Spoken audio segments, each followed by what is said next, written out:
20 വർഷത്തെ പാരമ്പര്യം, 26 ഷോറൂമുകൾ. കോൾ 8590046916. വാഴക്കുളം സൗജന്യ ഡയാലിസിസ് സെന്റർ നാടിന് സമർപ്പിച്ചു. വാഴക്കുളം ചാരിറ്റബിൾ ട്രസ്റ്റിന്റെ ആഭിമുഖ്യത്തിൽ ആരംഭിച്ച സെന്ററിന്റെ ഉദ്ഘാടനം നിയമസഭാ സ്പീക്കർ AN ഷംസീർ നിർവഹിച്ചു. വാഴക്കുളത്ത് കിഡ്നി രോഗികൾക്കായി സൗജന്യ ഡയാലിസിസ് ചെയ്തു നൽകുന്ന വാഴക്കുളം സൗജന്യ ഡയാലിസിസ് സെന്ററിന്റെ ഉദ്ഘാടനം നടത്തി. വാഴക്കുളം ചാരിറ്റബിൾ ട്രസ്റ്റിന്റെ ആഭിമുഖ്യത്തിൽ വാഴക്കുളം സെന്റ് ജോർജ് ആശുപത്രിയുമായി സഹകരിച്ചാണ് വാഴക്കുളം സൗജന്യ ഡയാലിസിസ് സെന്റർ പ്രവർത്തനം ആരംഭിച്ചിരിക്കുന്നത്.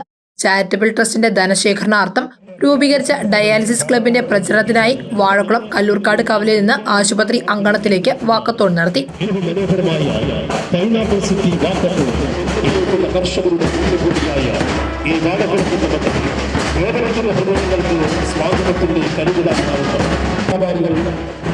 വിദ്യാർത്ഥികൾ എന്നുവേണ്ട സമൂഹത്തിന്റെ നാനാത്തുകളിലുള്ള ഒരുപാട് ആളുകൾ അണിനിരത്തുന്ന പൈനാപ്പിൾ സിറ്റി ഭാഗത്ത് ശുശ്രൂഷ രംഗത്ത് ഒരുപാട് സേവനങ്ങൾ ചെയ്യുന്ന Vazhakulam Saint George Hospital അങ്കണത്തിലേക്ക്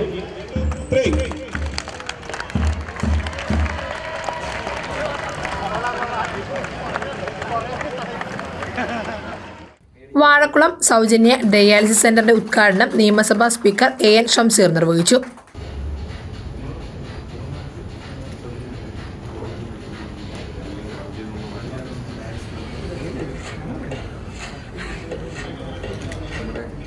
dialysis സംവിധാനത്തിലേക്ക് എത്തുന്നതിനു മുൻപ് ജീവിതശൈലി രോഗങ്ങളിൽ നിന്ന് മോചനം പ്രാപിക്കാൻ ആരോഗ്യ സംരക്ഷണ ബോധവൽക്കരണം അനിവാര്യമാണെന്ന് സ്പീക്കർ പറഞ്ഞു. പലതരത്തിൽ നമ്മൾ ഫണ്ട് ചെലവാക്കുന്നുണ്ട്. പലതരത്തിൽ നമ്മൾ ഫണ്ട് ചെലവാക്കുമ്പം പലതരത്തിൽ ദുർവ്യയം നമ്മൾ നടത്തുന്നുണ്ട്.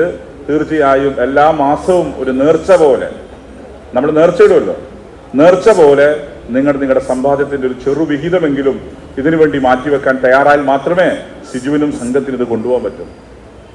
ഇത് കൊണ്ടുപോകണം, എല്ലാ കാലത്തും നടപ്പിലാക്കി കൊണ്ടുപോകണമെങ്കിൽ ഇവർക്ക് ഊർജ്ജമുണ്ടാവണമെങ്കിൽ നടത്തിപ്പ് പ്രധാനമാണ്. അതിന്റെ സാമ്പത്തികം വളരെ പ്രധാനമാണ്. അതിന് നിങ്ങൾ ഓരോരുത്തരും നിങ്ങളുടെ സമ്പാദ്യത്തിന് അത് എത്രയും ആവട്ടെ, വലിയ കമ്മിറ്റ്മെന്റ് അല്ല, മറിച്ച് ഒരു മാസം ഇത്ര പൈസ ഞാൻ കൊടുക്കാം എന്ന് നിങ്ങൾ ഓരോരുത്തരും പ്രതിജ്ഞയെടുക്കുക. അങ്ങനെ ഈ സംവിധാനം മുന്നോട്ട് കൊണ്ടുപോകാൻ നിങ്ങളുടെ എല്ലാം സഹായം ഉണ്ടാവണം. ഒപ്പം അതിനെ സഹായിക്കാൻ ടോമിനെ പോലുള്ള ഫിലാൻഡ്രോപ്പിസ്റ്റുകൾ കൂടി ഉണ്ടാകും എന്ന പൂർണ്ണ ബോധ്യം എനിക്കുണ്ട്. മഞ്ഞളൂർ, ആവോലി, ആരക്കുഴ, കല്ലൂർക്കാട്, ആയവന എന്നീ പഞ്ചായത്തുകളിൽ സാമ്പത്തികമായി പിന്നോക്കം നിൽക്കുന്ന കിഡ്നി രോഗികൾക്ക് മുൻഗണന നൽകിക്കൊണ്ടാണ് സെന്റർ പ്രവർത്തനം ആരംഭിച്ചിരിക്കുന്നത്. ഡയാലിസിസ് സെന്ററിന്റെ ഉദ്ഘാടനത്തെ തുടർന്ന് നടന്ന പൊതുസമ്മേളനം പ്രതിപക്ഷ നേതാവ് VD സതീശൻ ഉദ്ഘാടനം ചെയ്തു. ഒരുപാട് നല്ല മനുഷ്യർ, നല്ല മനസ്സ്, മറ്റുള്ളവരെ കുറിച്ചുള്ള ചിന്ത, ഇതെല്ലാം ഒരുമിച്ച് ചേരുമ്പോഴാണ് ഇതുപോലുള്ള നല്ല സംരംഭങ്ങൾ ഉണ്ടാകുന്നത്. ഇതൊരു നല്ല മാതൃകയാണ്. ഇത് ബാക്കിയുള്ള സ്ഥലത്തുമൊക്കെ ഒരുപാട് പേർക്ക് ഇത് ചെയ്യാനുള്ള ആവേശമായി മാറുന്നു. ഇതിന് ചെയ്തവർക്കെല്ലാം, സഹായിച്ചവർക്കെല്ലാം, അതിന് മുൻകൈ എടുത്തവർക്കെല്ലാം എല്ലാവരെയും ഞാൻ ഒറ്റ വാക്കിൽ അഭിനന്ദിച്ചുകൊണ്ട് എൻ്റെ വാക്കുകൾ.